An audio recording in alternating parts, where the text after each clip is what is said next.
internet friends, and welcome to today's video, where I will be taking you through a stroll through some of the world's most loveliest and peaceful of forests. Except that's a total lie. You can probably tell by the title of this, and just by looking at the rest of the content on my channel, and if you know me at all, this will not be a serene walk in the woods, but I do love a good walk in the woods, you know, to clear my head. I've been doing a lot of yoga lately, and I really do feel this connection in my body to the earth, and it feels good, but I guarantee you, if I walk through any one of these forests, there will be no light in me to namaste. I will be namaste leaving. Thank you. I'll be here as long as you don't shut your laptop. There's that raspy voice again. So without further ado, let's journey through 3 seriously haunted forests around the world.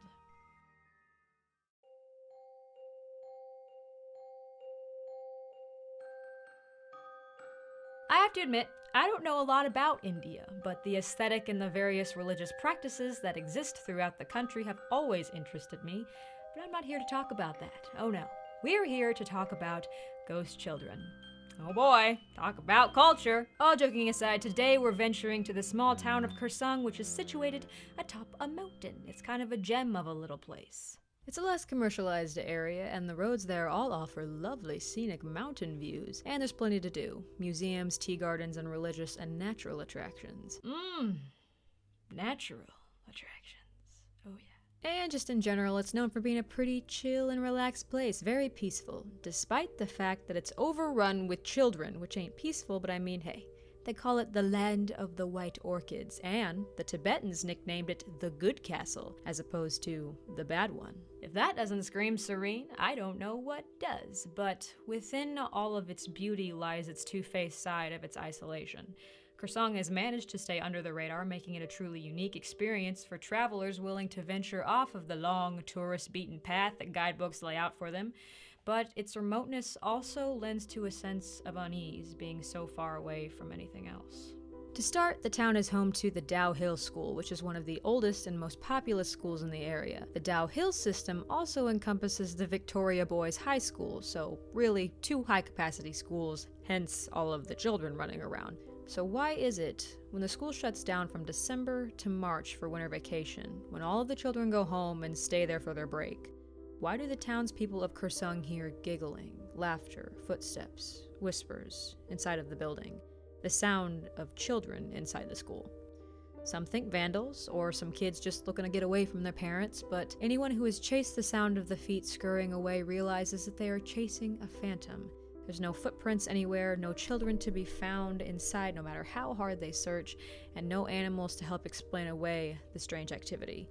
It unsettles those who hear it, but mostly they just shake their heads, tell themselves that they're imagining it, and move on, just like most of us would probably do. But it's not the school that stalks the residents of this quiet community. It's what lay in wait in the forests surrounding it. Imagine walking along a heavily wooded trail, just by yourself.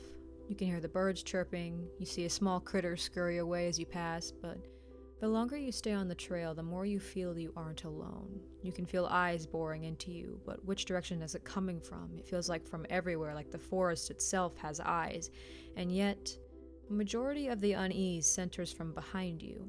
You risk a glance over your shoulder, expecting to see nothing because you're just being paranoid, but 50 feet behind you is a young schoolboy carrying his backpack.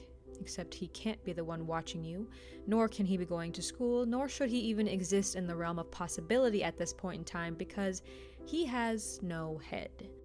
You have to look down to navigate your feet around a cluster of roots, and when you look back, you see the headless boy veer off the path into the surrounding wood, disappearing behind all of the foliage. You don't know whether to be relieved or more frightened now that you can't see him, don't have eyes on him. You continue on your way to Kursung, practicing your deep breathing, whistling, telling yourself that you just imagined it, talking to yourself out loud. Yet, as the evening wears on and you settle in for the night, you find no matter how hard you try to distract yourself or think of something else, the headless boy is always lurking in the corner of each thought. Now, if that doesn't horrify you, not being able to find peace in your own mind and distractions, then you must be a robot. And if that's the case, welcome. I await your inevitable takeover. Please don't delete me.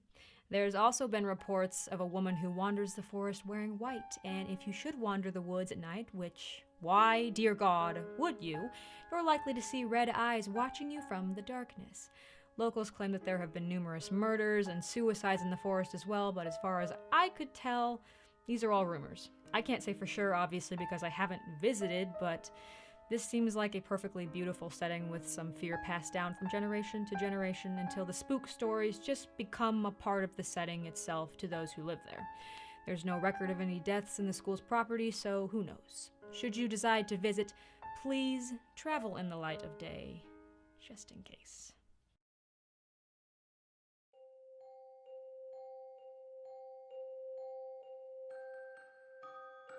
The next on our list is called the Bermuda Triangle of Transylvania. Oh, what a thing to put on brochures. So you have Dracula, plus the Bermuda Triangle. Well, fuck, the Hoya Baciu seems like a great place to get your ass lost and disappeared for forever. Oh, and fun fact, it's supposedly named after a shepherd who went into the forest and disappeared with his 200 sheep. Just poof. See? Disappeared for forever. Walking through the Hoya Baciu, you're likely to find some nice foliage, and then likely to find some strange foliage. Some of the trees here are bent at extremely odd angles and misshapen, and appear as though they're trying to crawl right out of a macabre Brothers Grimm fairy tale. Some even look like they've been burned, leaving behind charred bark. And somewhere in the vast 730 acres is a barren meadow where the trees don't reach, known as the Round Meadow. But that's just the beginning. The claims of paranormal and extraterrestrial activity in this place stretch all the way back to the 1960s, where a military technician named Emile Barnea snapped 3 photos of an apparent UFO while standing in the Round Meadow. Now, allegedly, the photos have been examined by experts over the years and were found to be authentic, though that doesn't rule out a hoax. In the present day, some locals believe that the devil himself calls the Hoya Baciu home and warn of venturing into the woods at night, or really just avoiding the place altogether. If you say, "Hey Mom, I'm just going for a nice hike in the Hoya Baciu, be home by dinner time," you can bet she isn't going to make you a plate because she does not expect you to return. The sounds of disembodied, blood-curdling screams can be heard, whispers and giggles, figures popping into your vacation photos just to say a quick, terrifying, "Hey there." And just like the Bermuda Triangle, your modern technological communications are known to fail in this area. You want out? GPS ain't gonna get you out. Those who walk in the forest claim their body is assaulted by a number of ailments. They feel anxious and get ear-splitting headaches, feel nauseous, only to get home and find their skin covered in rashes, scratches, and to the extremes, burns. Others could only dream to be so lucky. This is the part that, personally, freaks me out more than anything. There are claims that you may venture into the forest for about an hour, and then come out to find night has fallen and 6 hours have passed. And if you like the fact that you just lost 5 hours of time and have no idea how it happened, think about losing 5 years. In the area, there's stories of a girl who wandered into the Hoya Baciu alone, and she goes missing. Then 5 years later, she steps out of the forest in the same clean clothes she disappeared in a completely blank space where her memory of the past 5 years should be. What is this magical place that will do my laundry for 5 years? I mean, you name it, the Hoya Baciu has it. Angry, unrested spirits of murdered peasants, a thick black fog, the sensation of being watched, voices, shadows. So, is it all true? Well, obviously, some of it, there's no way to tell, but there's no stories involving the forest and actual disappearances as far as I can tell. It's all my cousin's mother's, brother's, grandfather's friend told me and that's where I heard it, sort of deal. But I'm not any authority, so I can't say either way.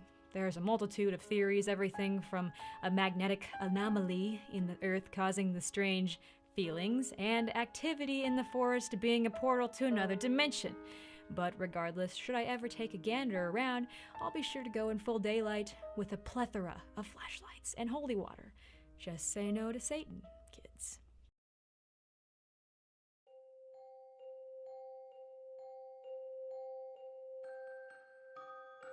And we have our final forest, which if any of you are into this kind of stuff, you probably already know of the infamous Aokigahara Forest. It's located at the base of Mount Fuji in the land of Japan.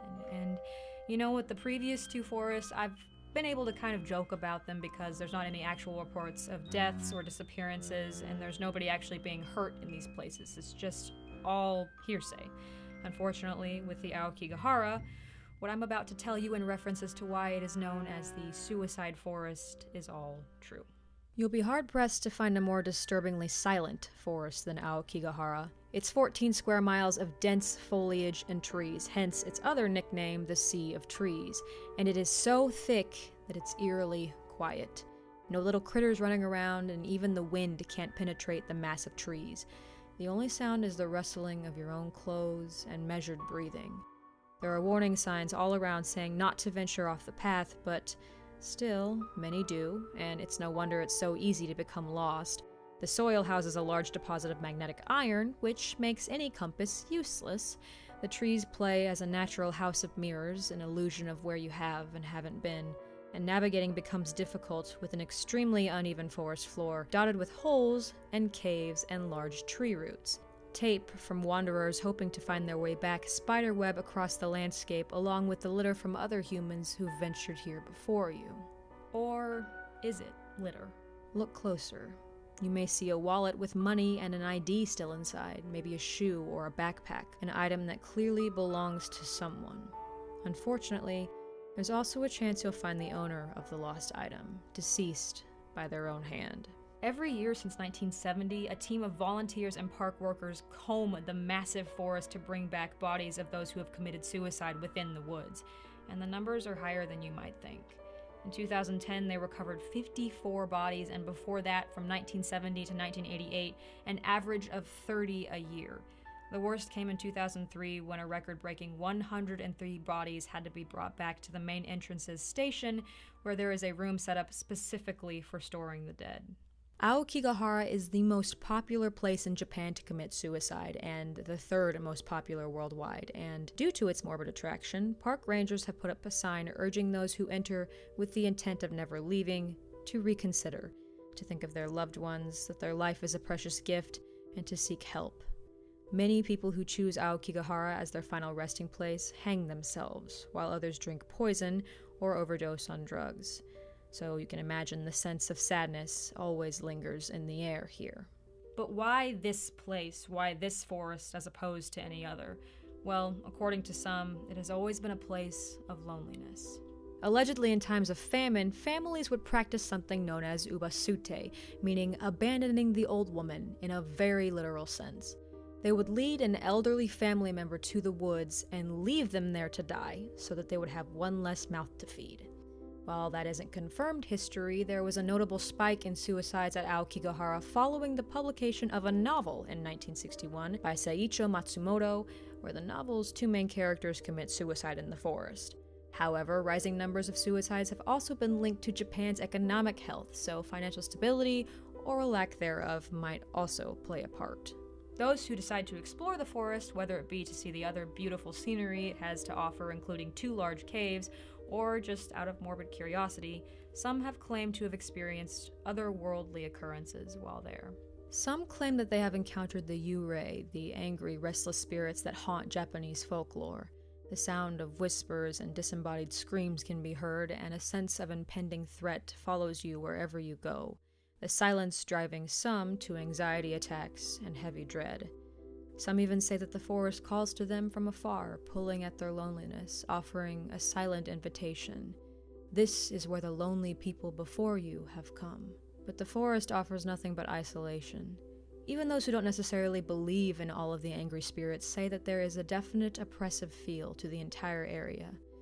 Please, you're smart enough to know at this point, you really should stay on the path. I mean, seriously, if we've learned anything from this episode, it's to stay on the path.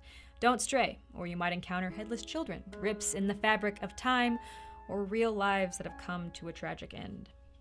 Didn't mean to get morbid on you at the end there, guys, but suicide is something that I don't like to joke about, and it is what it is. So if you didn't know about the Aokigahara, or Hoyabachu, or Dal Hill before, now you do. Honestly, I think it would be really interesting to visit any one of these forests, each of them for a very different reason, but it would be a life experience to say the least. So let me know in the comments, have any of you been to these forests? If you did, what happened? What was your experience like? If you haven't, would you even want to go? Do you know of any haunted forests that I missed? I plan on doing a separate episode for the forests in the UK and the US each, because there seem to be so many, so look for that sometime in the far future. If you have an idea for a video, feel free to leave it in the comments below, and as always, thank you for watching, everybody. I really appreciate the continued support, even through my long absences. Absinthe. I promise I'm working my tail end off to make sure that doesn't happen again, so if you liked the video, don't forget to give it a thumbs up. It really helps me out a lot. And share it with your friends. Share it with your uncles, your grandparents, your cat. Share it with your cat. If you would like, and if it's your thing, you can also follow me on social media at Cayleigh Elise. Links for all of that will be down in the description below. I will see you guys in the next video. Have a good night.